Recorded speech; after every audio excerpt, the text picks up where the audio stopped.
Okay, 10:30 it is. Welcome everyone to our breakout session about smart workflows, and otherwise we just do a jump start. So in general, our or my main idea behind this breakout session was to end up in an open discussion to actually answer questions about your workflows, your requirements, and the opportunities you can take advantage of natively within Jira, as well as using apps to meet your enhancement goals. Since there is no actual feedback within the chat about the attendance of the session quite before this one, I'll just start with a really short introduction. If you haven't seen the other talk, my name is Torsten, working at Decadis since almost 5 years now. Started as a consultant, being responsible for the product manager of our apps currently, and allowed to call myself Atlassian certified expert due to several certifications I have successfully obtained. Decadis is a gold marketplace as well as gold solution partner based in Germany, with offices in Koblenz, right in the middle of Germany, Munich, as well as in Seville, Spain, where we have a growing department as well, and currently having 10 apps on the Atlassian marketplace. Jira Workflow Toolbox being probably the most renowned one, being currently the top-rated Jira app all over the Atlassian marketplace. With this screenshot is already old again. I think it's 327 reviews with I think almost four star on an average. So I think as close as you can get to 4 stars when you have that much of reviews. In general, apps for Jira and Confluence, a lot of them focusing on administrators and easing the life of administrators for Jira and Confluence, which ultimately should ease the life of your end users as well. We have talked about the blueprint for building smart workflows in the last session. That blueprint being as general as needed, but as specific as possible. We made out that we can distinguish two major blocks of two major areas where we can improve the user experience of our users within Jira. The one is the increased guidance for end users by adding conditions and validators to our workflows that ensure that, specific requirements are set when it comes to the simplest ones. A field value must be there, a due date has to be set, for example, but also the more complex approach. It's like you must not close a task if there are still open subtasks, for example, or you must not start progress on an epic when there are no issues in that epic. So we saw the examples in the last track. For the ones who haven't been there, we have the examples ready here as well. But we should, or my intention is to be able to, if that is what you are asking for, to jump over to the other parts of the configuration side as well, so we can even look at how things are done, not only how they show up in the front end for the end user.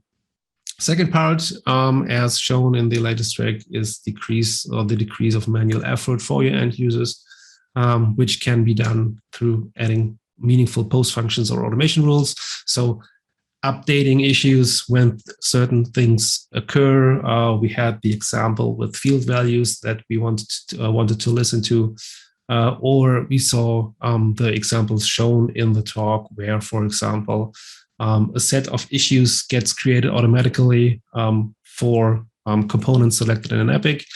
However, this is possible on other levels as well, and you cannot, or it's not restricted to actually creating issues based on components, but any other, for example, multi-value field or set of multiple issues that you want to automate.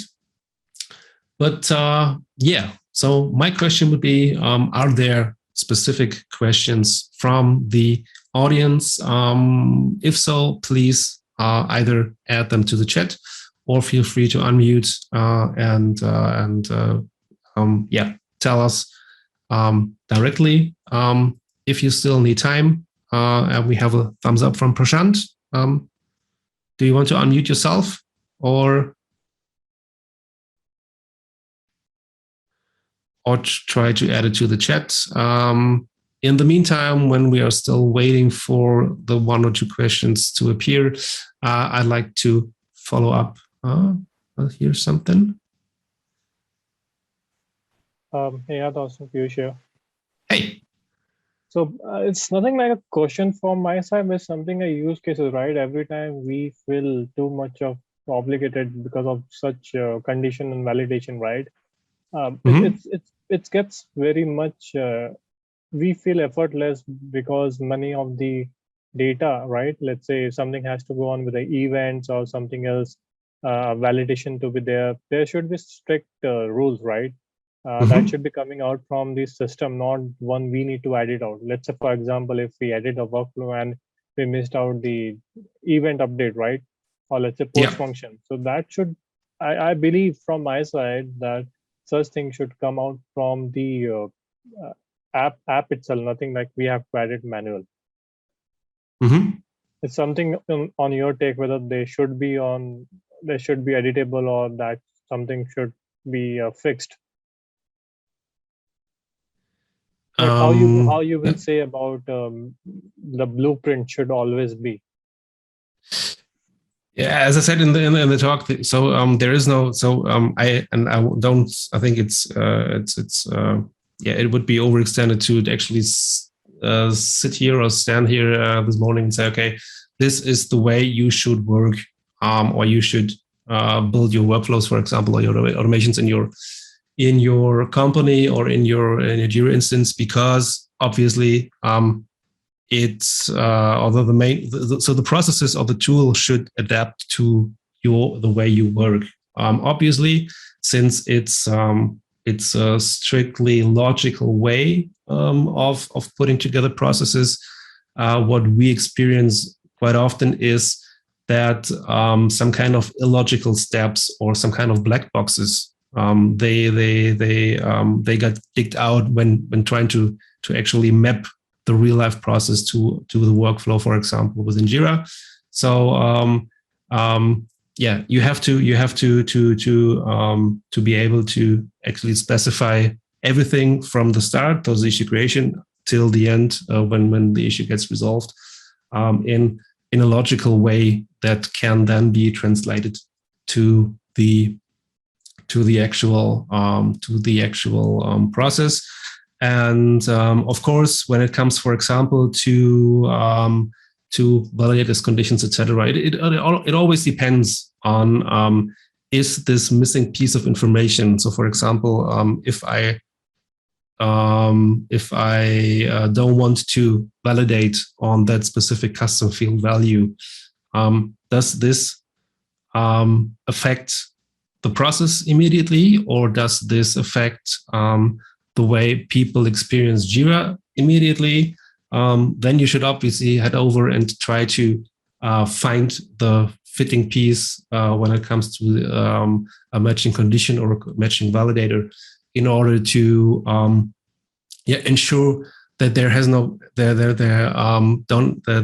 you don't need, or that the users won't need any backup questions. So it's nothing is more painful than, I don't know, getting assigned an issue which should be in a specific state, for example, with specific attachments added to it. Another thing you can validate for, and you get the ticket is assigned to you, and you head over to the ticket, and you see that everything is missing. So that fields are empty that should not be empty, attachments aren't there that should be there, etc. And then the whole journey starts, and you say, okay, who has assigned this ticket to me, who should have done this, who should have done that, etc. And this is painful and exhausting. And those things and those steps are the ones where we think, and we are obviously biased being an app vendor for a workflow tool, but where we think that everyone out there probably has those kind of requirements or has these steps somewhere in their processes, and that it makes totally sense to put them into the tool, because conventions are good, but everyone has to be aware of those conventions. And you cannot, so if you have the validator, you cannot tell Jira, okay, I know the attachments are missing, but I'll add them tomorrow. No, if you say, okay, the validator says you can only advance in the workflow, or you can only change the assignee when when the attachments needed are present, then Jira will enforce enforce this one.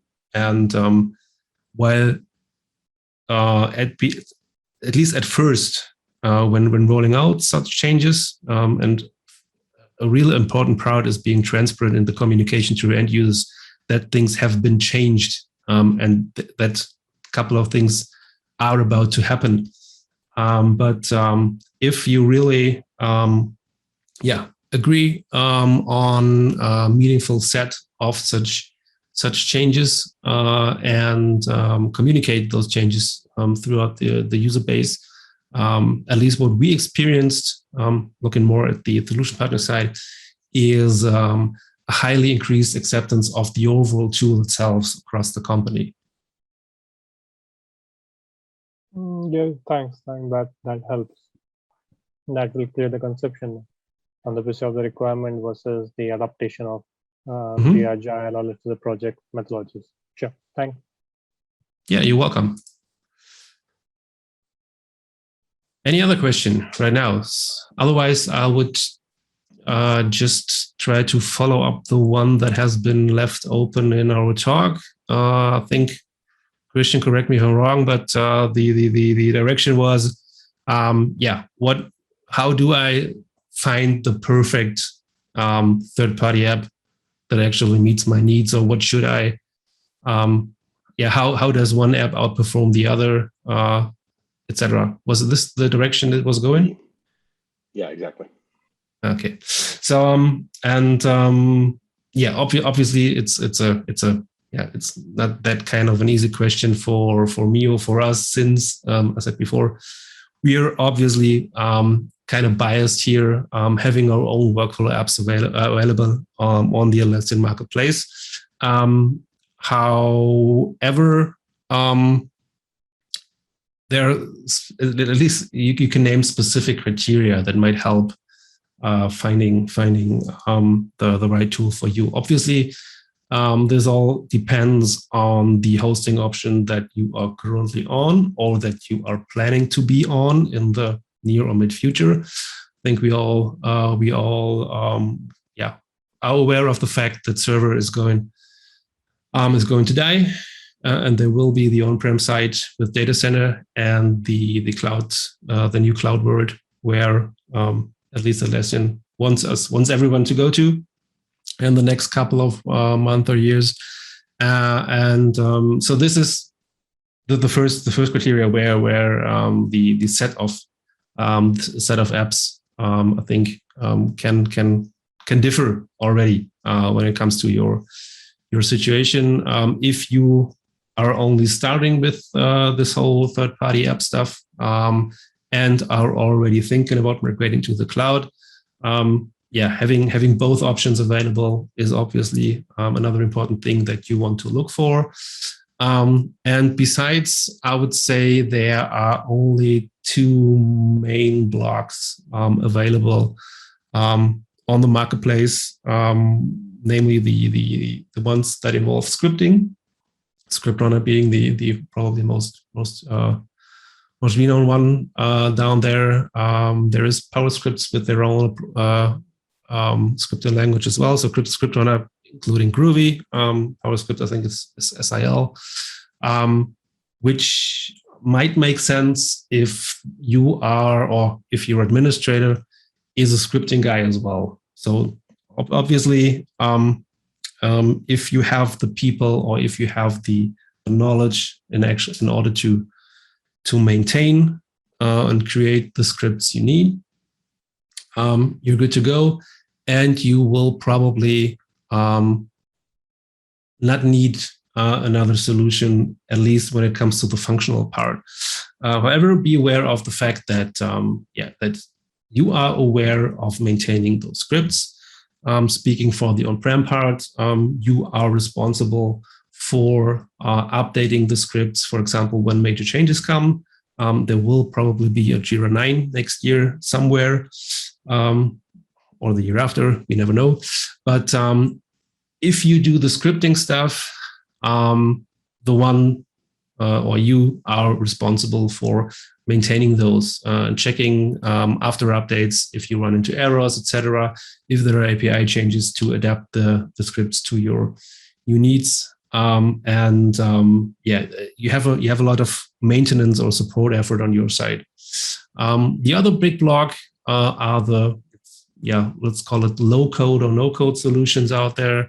JWT or Jira for Toolbox, our app, to name one, but also JSU or JMWE tool that you might be aware of out there, which have another approach where you are able to actually do much more with the graphical interface, which might help if you don't know scripting at all, and if you don't want to actually dive into the scripting functionality stuff, or also you might even know about scripts, etc., but you don't want to do this whole maintenance stuff and be able to make use of the graphical interfaces and the graphical or the UI guidance that those tools offer. So, for example, it's a completely common pattern that we see a lot on customer systems,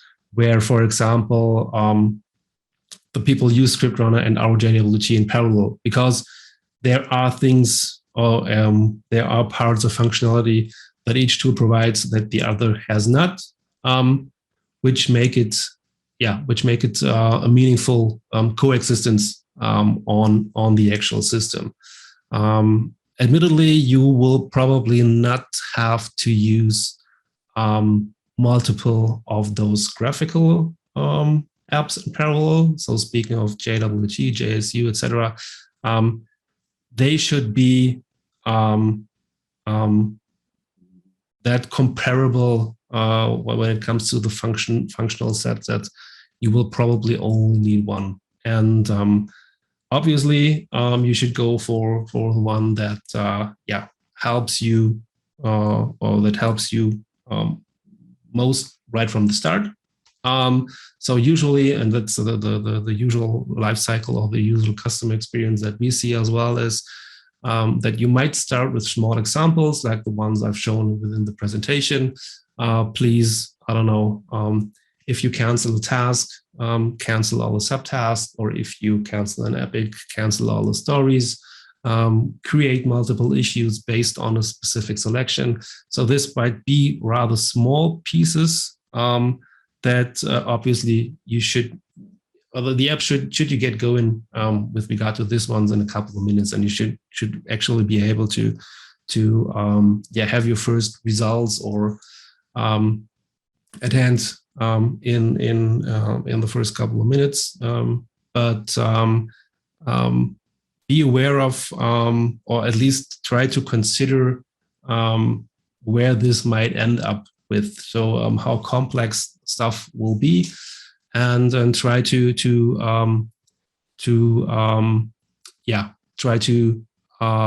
foresee where you might be heading. And talking about, for example, in JWT or our Jira for Toolbox, when it comes to the on-prem part, so speaking of data center and server, you have the one-fits-all approach, or you get actually 3 major parts. You have all the workflow stuff when it comes to conditions, validators, and post functions.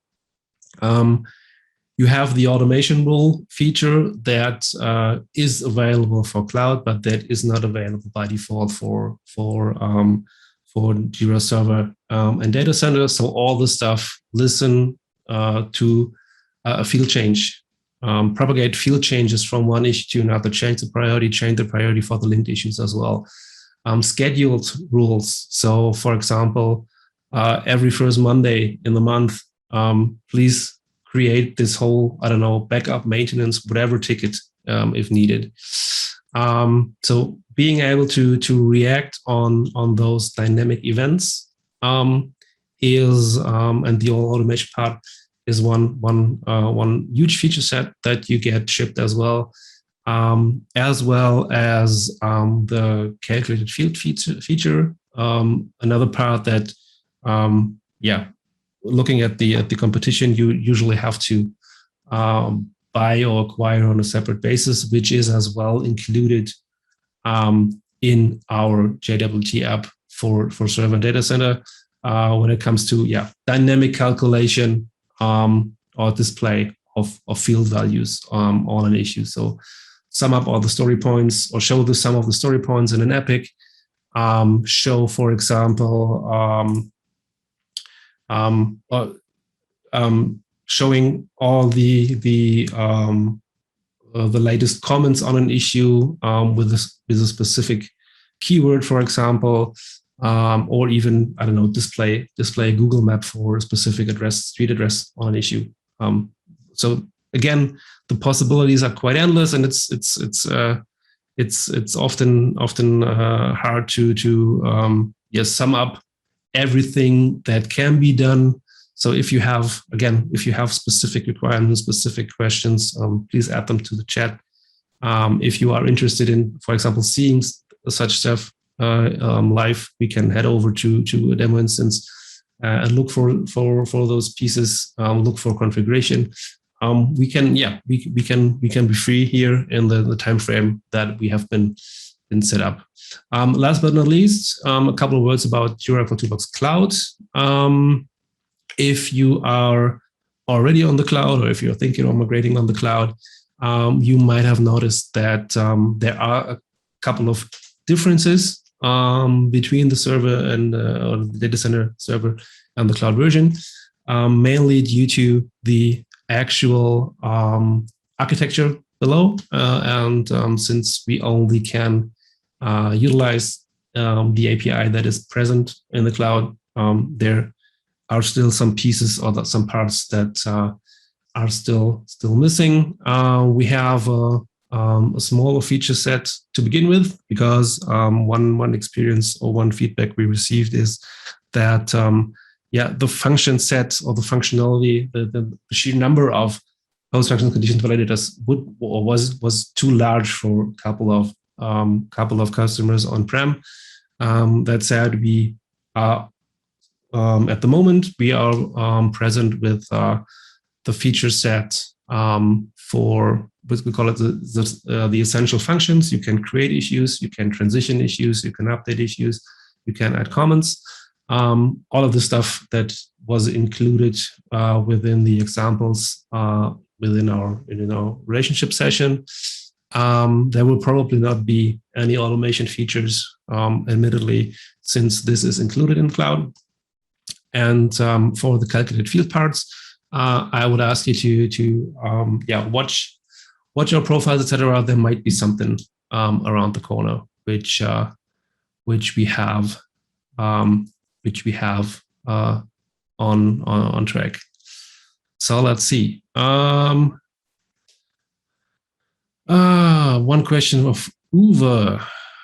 He already has a specific ticket ID, and I might try to look that up, but might as well do that right after the track. I'm not quite sure if this is that interesting for everyone. And Uwe, you might allow me to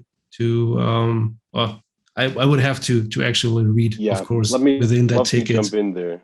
Yeah. I think this is probably not the right place to discuss specific support issues for the app. As far as I can see, there will be implementation or development effort involved in analyzing, prioritizing this feature request. And our developers are on it, but I think this would be better placed in kind of a one-to-one session rather than this joint group breakout session, I hope. Yeah, I hope that's okay for everyone as well, because So I had this one open on the other tab, and it's quite a specific one. But yeah, so once again, I'm trying to motivate the audience. Do you have, since this is an open format, any questions regarding requirements? Would you be interested in, I don't know, looking at the configuration, the administration part of the examples that we saw? Are you more interested in looking for the cloud stuff, or are you interested in, I don't know, looking for some automation rule or calculated field on server? Yeah, this is the time. You have the chance. I don't want to say that you will not have the chance afterwards, because again, there are different channels where you can reach out to us. We have this booth. You can reach out to our team, to myself, or to my appreciated colleague Christian, which is also who is also listed as the booth staff. So yeah, don't be shy. Now we have this dedicated time slot.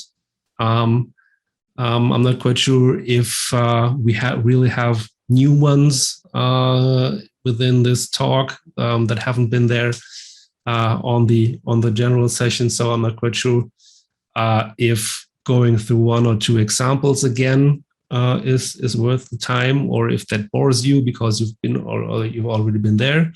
But yeah, this only works with all in a bidirectional way. So this is the time. This is the place.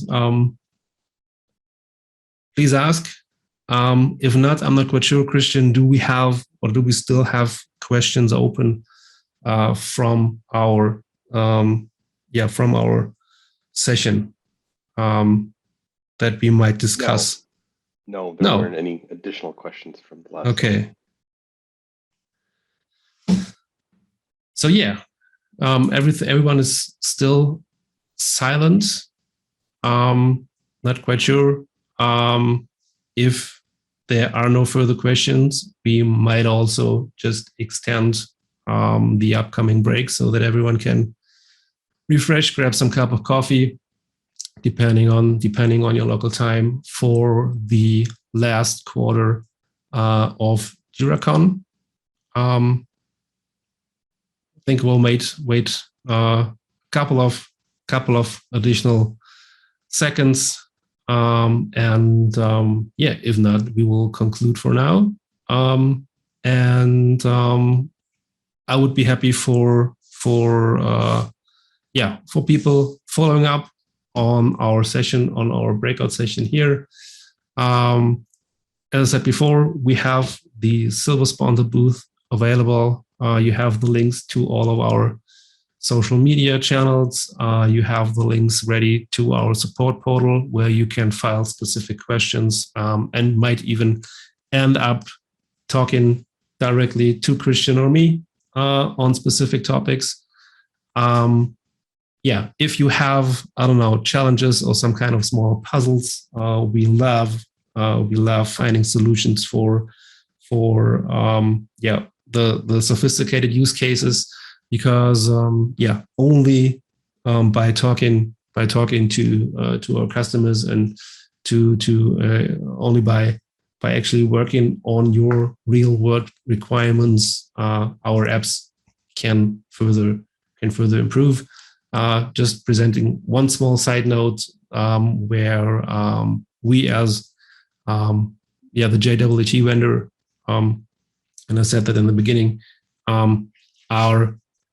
I think we are self-confident enough to actually state that looking at the on-prem solution, if your use case somehow makes sense in a logical manner, we can probably by 99.9%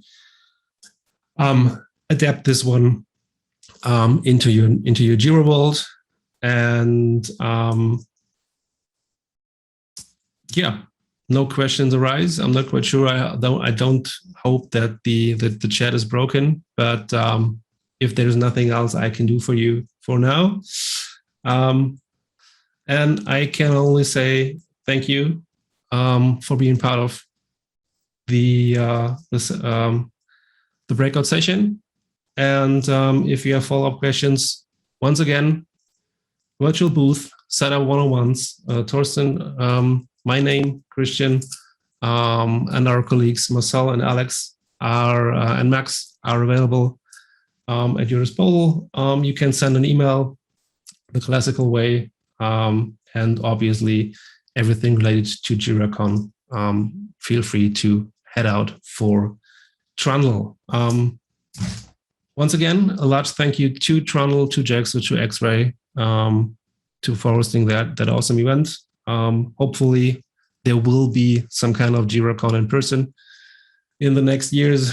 Yeah, have a great time. Jumping over to the following sessions. Make this JiraCon valuable for you, and hope you had enjoyable time. Bye-bye. Thank you, guys. Thank you, Torsten. See you at the booth.